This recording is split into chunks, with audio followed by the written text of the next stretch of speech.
நம்ம வெண்பா கிடைச்சா மட்டும் போதும் அப்படிங்கிற மாதிரி சொல்லிதான் எல்லாருமே நினைச்சுட்டு இருக்காங்க. அதாவது விஜயா இருந்தாலும் சரி, மத்தவங்களா இருந்தாலும் சரி. ஆனா அதே சமயத்துல அங்க இன்னும் நிறைய குழந்தைங்க இருக்காங்க அப்படிங்கிற ஒரு விஷயத்த நம்ம மல்லி தெரிஞ்சுக்கிட்டாங்க. ஏற்கனவே ஒரு இடத்துக்கு போய் பார்க்கும்போது அந்த இடத்துல நிறைய குழந்தைங்க இப்போ மிகப்பெரிய ஆபத்துல இருக்கிறது, அவங்களையும் கடத்தி கொண்டு போய் வைக்கிறதுக்கு தயாரா இருக்கிறது, இப்படின்ற சில விஷயங்கள் எல்லாமே நடந்துட்டு இருக்கு.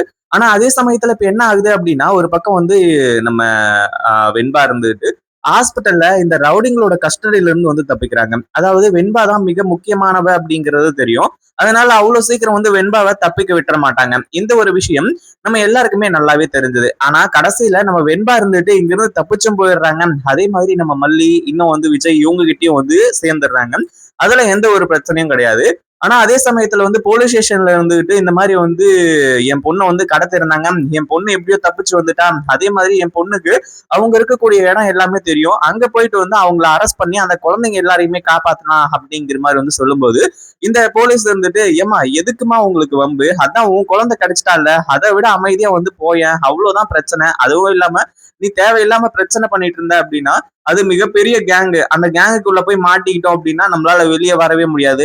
அந்த கேங்ல இருந்து உன் பொண்ணு தப்பிச்சு வந்ததே பெரிய விஷயம், இதுல மறுபடியும் போயிட்டு அவங்க கிட்டயே மாட்டிக்கணும்னு நினைக்கிறியா அப்படிங்கிற மாதிரி கேக்குறாங்க. அதுக்கப்புறம் தான் நம்ம மல்லி இருந்துட்டு அந்த போலீஸ வச்சு வெளுத்து கட்டுறாங்க, அப்படியே வறுத்து எடுக்கிறாங்க. இதுக்கப்புறம் அந்த போலீஸ் இருந்துட்டு எதுனா ஒரு பிரச்சனை அப்படின்னா கண்டிப்பா ஆக்ஷன் எடுத்தே தீரணும் அப்படிங்கிற அளவுக்கு மல்லி கொண்டு போய் விடுறாங்க. இப்ப என்ன ஆச்சு அப்படின்னா, ஒரு பக்கம் நம்ம மல்லி இருக்காங்க இல்லையா, மல்லி இருந்துட்டு ஆரம்பத்துல வெண்பாவை காணோம் அப்படிங்கிற மாதிரி ஒரு விஷயத்துல பயங்கரமா கதறிட்டு இருந்தாங்க. அதுவும் இல்லாம இப்போ நம்ம மல்லி கடைசியில வேற வழி இல்லாம ஒரு மிகப்பெரிய முடிவுக்கே வந்துடுறாங்க. என்ன அப்படின்னா, நம்ம வெண்பாவை கொண்டு விஜய் கிட்ட ஒப்படைச்சா போதும் அப்படிங்கிற மாதிரி சொல்லி, அதே மாதிரி ராஜேஸ்வரியோட எண்ணத்தை அடியோட அழிக்கணும் அப்படிங்கிற மாதிரி முடிவு பண்றாங்க. ஏன்னா விஜய் கிட்ட இருந்து இப்போ நம்ம மல்லி இப்போ பிரிக்கிறேன் அப்படிங்கிற மாதிரி நினைச்சு இந்த ராஜேஸ்வரி என்னென்னமோ பண்ணிக்கிட்டு இருக்காங்க.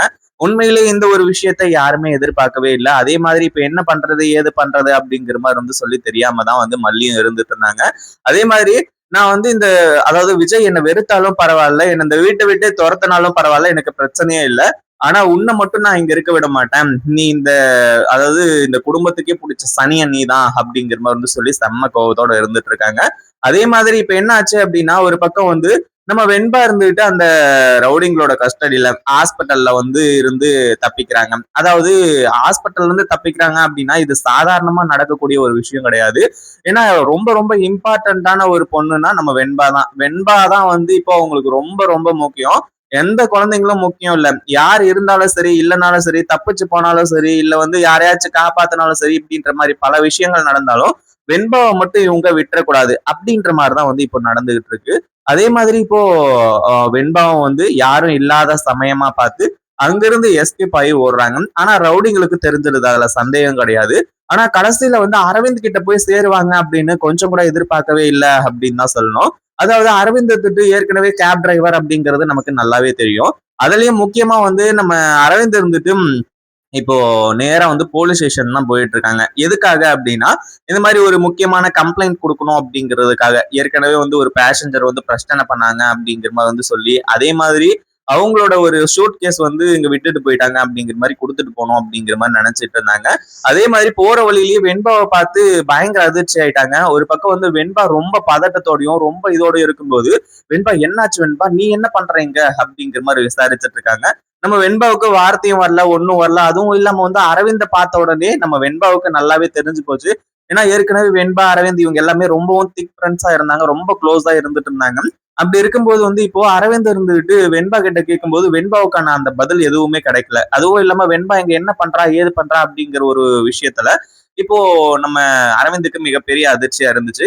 அதுக்கப்புறம் தான் மல்லிக்கு போன் பண்ணி இந்த மாதிரி வெண்பா எங்க இருக்கா அப்படின்னு உடனே மல்லிக்கு அப்படியே சரியான சந்தோஷம் ஆக ஆரம்பிச்சிருது. ஏன்னா இவ்வளவு நாள் தேடி கிடைக்கல, அந்த ரவுடிங்களையும் பிடிக்க முடியல, அந்த கலாவதியும் பிடிக்க முடியல, வெண்பாவுக்கு என்ன ஆகுமோ அப்படிங்கிற மாதிரி நினைச்சுக்கிட்டு இருந்தாங்க. ஆனா இப்போ எல்லாமே ஓகே ஆயிடுச்சு. அதுவும் இல்லாம இப்போ இந்த அரவிந்த் இருந்துட்டு போன் பண்ணி சொன்ன உடனே, எங்க இருக்கீங்க அரவிந்த், முதல்ல எங்க இருக்கீங்கன்னு சொல்லுங்க, நான் உடனடியா அங்க வரேன் அப்படிங்கிற மாதிரி சொல்லும்போது, மல்லி நீங்க இந்த போலீஸ் ஸ்டேஷனுக்கு வந்துருங்க, அதுக்கு பக்கத்துலதான் இருக்கேன், போலீஸ் ஸ்டேஷன்ல எனக்கு கொஞ்சம் வேலை இருக்கு, அப்படியே அங்க என்ன நடந்துச்சு ஏது நடந்துச்சு அப்படிங்கிற விஷயத்தை எல்லாத்தையுமே ஷேர் பண்ணிட்டு இன்னும் என்ன பண்ணலாம் அப்படிங்கிற மாதிரி பார்க்கலாம் அப்படிங்கிற மாதிரி சொல்றாங்க. மல்லியும் இப்போ விஜய் கிட்டயும் சொல்லாம யாருகிட்டயும் சொல்லாம நேரா கிளம்பி வந்துட்டு இருக்காங்க. ஏன்னா வெண்பாவை தேடி ஆல்ரெடியே வந்து அலைஞ்சுகிட்டு இருந்தாங்க. அதுவும் இல்லாம விஜய்க்கு போன் பண்ணாலும் வந்து விஜய் போன் எடுக்கிறது கிடையாது. ஏன்னா ஏற்கனவே செம்ம வெறுப்புல இருக்காங்க. அப்படி இருக்கும்போது மல்லியோட போனை வந்து அவர் பிக் பண்றதே கிடையாது. அதே மாதிரி இப்போ நேரா கிளம்பி போலீஸ் ஸ்டேஷனுக்கு வந்துட்டாங்க. ஒரு பக்கம் வந்து அரவிந்த் இருந்துட்டு இந்த மாதிரி வந்து இவங்க எனக்கு தெரிஞ்ச பொண்ணுதான் அப்படிங்கிற மாதிரி வந்து சொல்லி போலீஸ் கிட்ட சொல்றாங்க. அதே மாதிரி இப்போ நம்ம மல்லி வந்து வெண்பாவை கட்டி பிடிச்சி கதறி அழுது என்னாச்சு ஏதாச்சு அப்படிங்கிற மாதிரி வந்து கேட்டு, அதுவும் இல்லாம வெண்பா எப்படி நீ தப்பிச்ச அவங்க கிட்ட இருந்து அப்படிங்கிற மாதிரி வந்து கேட்டுட்டு இருக்காங்க.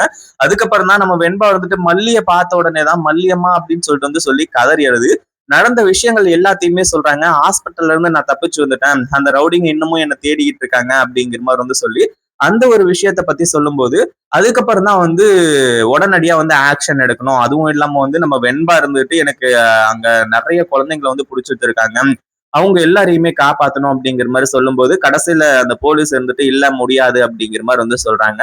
ஏன்னா அது மிகப்பெரிய கேங்கு, அந்த கேங்குக்குள்ள போய் மாட்டிக்கிட்டா ஒண்ணும் பண்ண முடியாது. தீபிகா மேடம் வந்துட்டு அந்த கேங்கை பிடிக்கிறதுக்கு தயாராயிட்டு இருக்காங்க.